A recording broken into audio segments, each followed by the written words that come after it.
Alright, so I've been putting this video off for a really long time. There are a lot of reasons between being worried about its reception and feeling like I wasn't at a high enough rank or skill level in the game to deserve to be talking about it, but for whatever reason, this week's continued server outages spurred me into action. So here you have, and I hope you enjoy, Rocket League, a classical musician's perspective.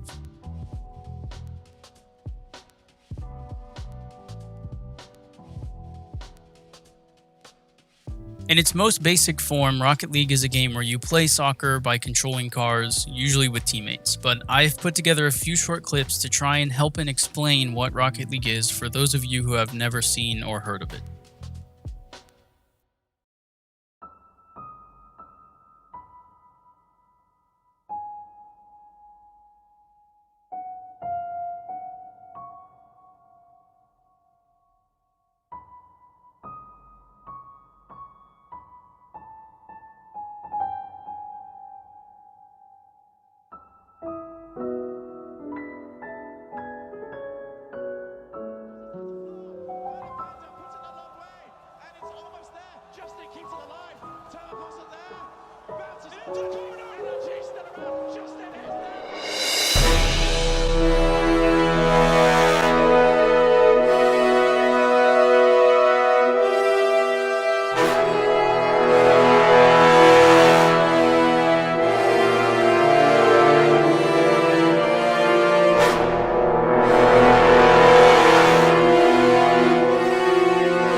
So, yeah, Rocket League is awesome. You might be asking yourself, gee, what does classical music have to do with Rocket League? And rightfully so. You might be surprised to hear the connections I've discovered over years of playing and practicing instruments alongside a healthy competitive drive for this game. So let's get into it. The main link between our two topics and the focus of this video is just how similar practicing in Rocket League is, at least for me, to practicing instruments in the classical field. First, let's cover some basic context that we can hopefully build upon to demonstrate what I mean.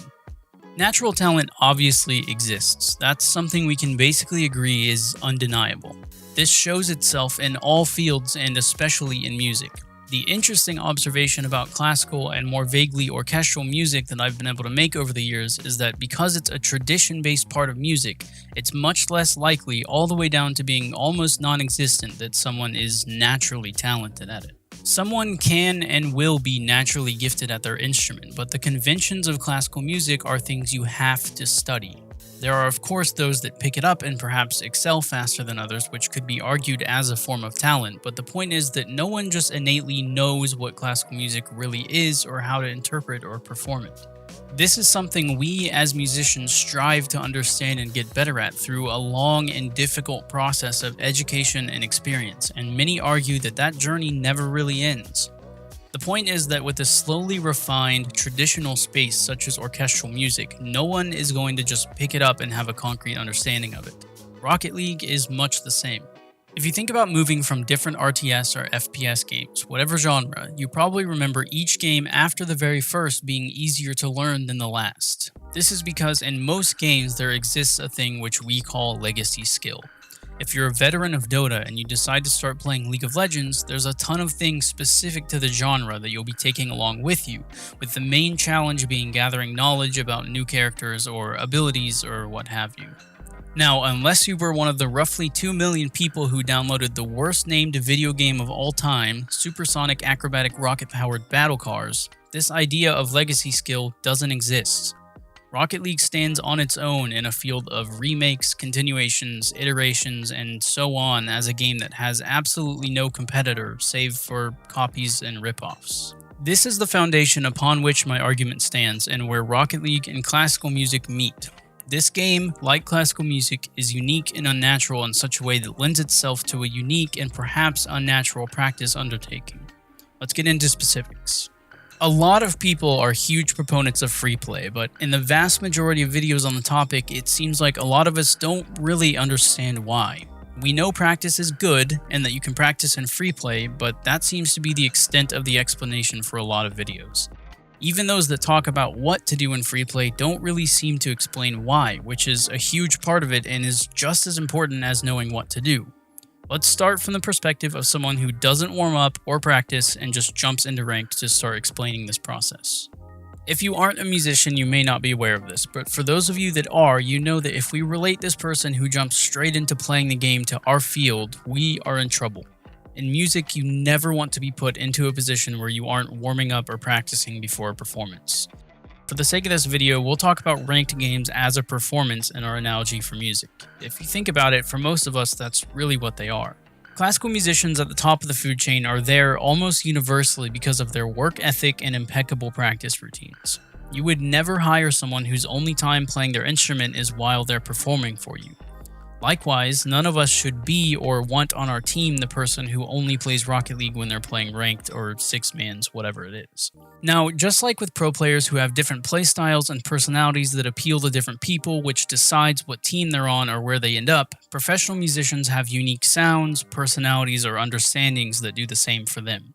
So this isn't to say that anyone is successful solely because of how or how much they practice, even though that can happen, but the main thing to understand is that before people can care about how unique you are or what you will bring to their table, you have to be meeting a certain standard of performance and understanding of the craft you're in. Now, this example of our friend who jumped straight into performing without any warm-up or practice beforehand was actually me for a long time before I started making these connections to music. I would jump into the game, play some matches where I blamed my teammates for a while until unknowingly my performance level started getting to where it needed to be through a forced warm-up process that was just happening through playing ranked games instead of free play where it doesn't affect my or other people's rank.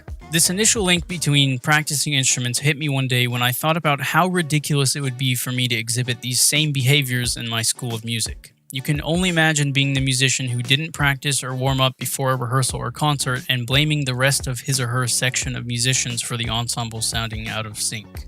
Yikes.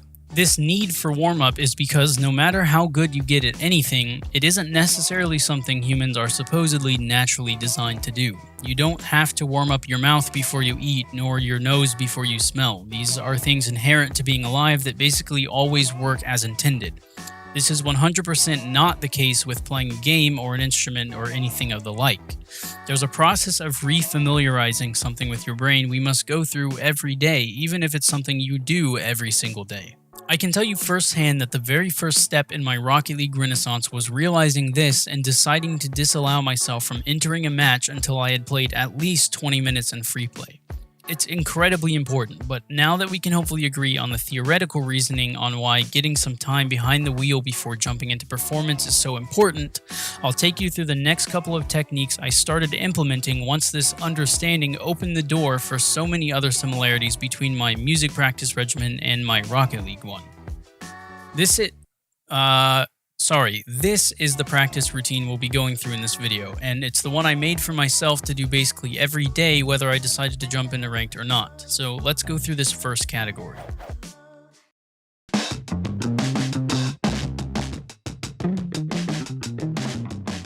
The classical music world is borderline obsessed with this idea of fundamentals, and for good reason.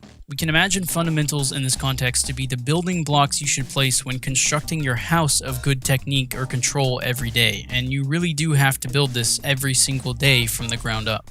When you sustain this routine of intentional and careful rebuilding of your fundamental skills every day, you will start to see your understanding of the game at the basic level, arguably the most important level, shoot through the roof. This is a huge part of what builds incredible consistency in musicians and professional Rocket League players, and I'm sure in other games too. You should really want to construct your entire house before considering living inside of it for the day. Just keep in mind that whatever you neglect for a day might be even harder to build back up the next day, where conversely, every consecutive day you stick to this idea will make it exponentially easier to build and will start giving you a super solid foundation upon which to build more complex mechanics and skills. I start every day with somewhere between 5 to 15 minutes of ground and aerial car control. This is what I believe to be the most basic and foundational skill we should be starting from every day, and is often the one that can make or break an entire day of performance depending on how much time I put into it. There's a couple of things I make sure to do, but to start with, this section basically looks like me just moving across the field in a bunch of different ways as fast as possible.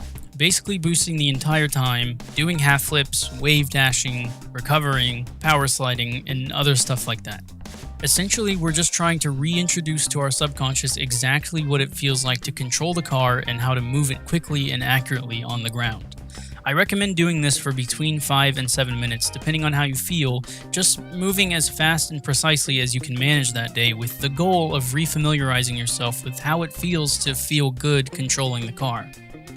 From there, we move to the aerial part of our car control section. Depending on what rank you're at, you can decide for yourself how useful some of these exercises will be, but accuracy in the air is absolutely crucial when you get into the game speed and meta shift of higher ranks, when time to beat someone to a ball in the air can be a matter of a second or two, or even less.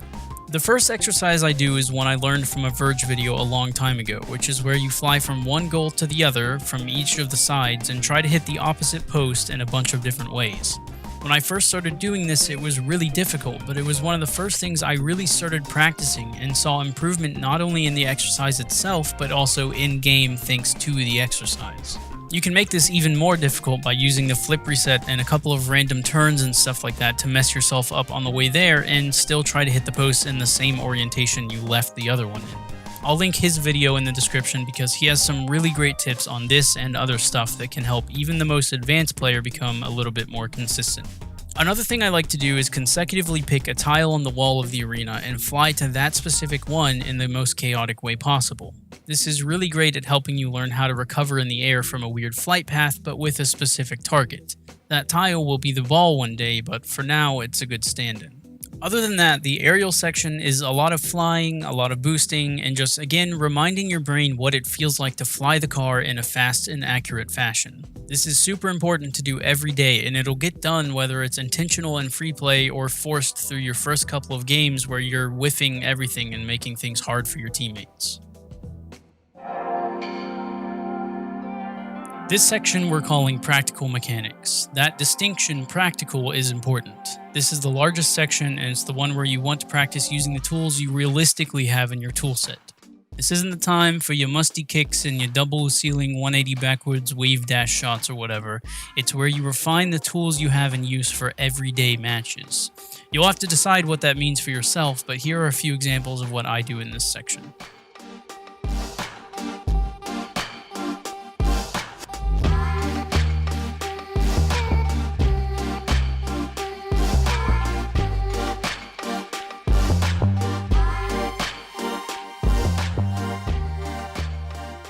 There are obviously a lot more things to practice, but these are just a few of the simple ones. The overall goal here is, now that you've warmed up, you bring in your wider repertoire of skills and mechanics for a longer period of time to get them under your fingers and start solidifying how well you'll play for that day.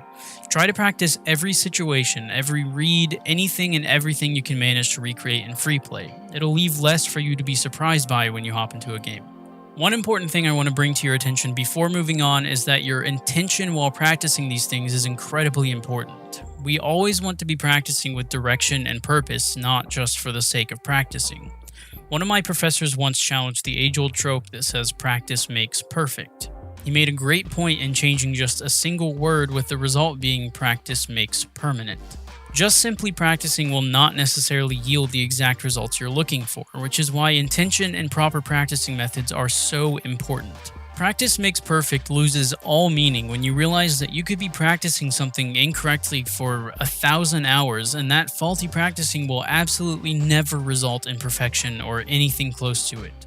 Put yourself in real-life situations when practicing. Define what you're doing intentionally so as to relate it to circumstances you'll actually run into. Hitting the ball randomly is great when you're first beginning and just learning the physics system, but you'll eventually move past that. Pass the ball, create opportunities, clear to the corner, and you will see a great deal of improvement in your consistency across the board.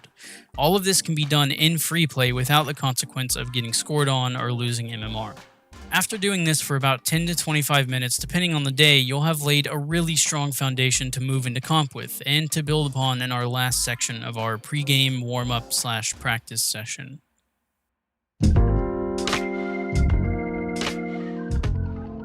This last section, about 15 to 20 minutes, is really the true practice part of this, while the other two I would label more appropriately as warm-up. As the last part of my sessions before going into a game, this is where I like to research and try out new mechanics. A great way to treat this section is as a testing and developing grounds for stuff which will ultimately end up in our middle part, practical mechanics. For instance, something that I put a lot of time into my extended mechanics part for a long time were 45 and 90-degree flicks because it was something new and difficult to learn. Once you have a solid week or two of a new mechanic in this section, it's bound to become more consistent to a point where you can move it into your practical mechanics warm-up and make room for new things to research and practice. This is a really exciting cycle to see come to life when you practice something new enough to be able to start putting it into your everyday play. A couple of things that are in my extended mechanics practice right now are as follows.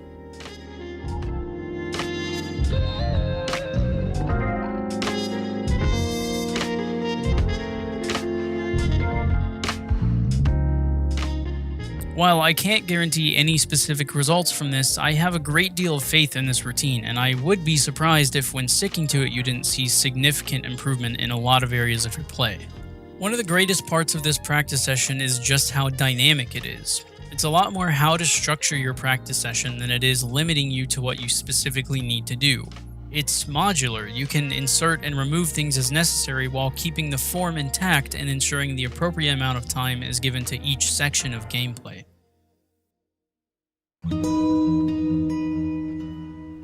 To kind of wrap up here, there's a couple of important things for you to keep in mind. Rocket League requires intentional and dedicated practice to really get good. If you're waiting for a sharp spike in consistency or understanding in the game, I'm sorry to tell you that it's probably not coming, and for good reason. That's a natural barrier for entry that exists in almost every field, and I'd argue that it's the better way of the two.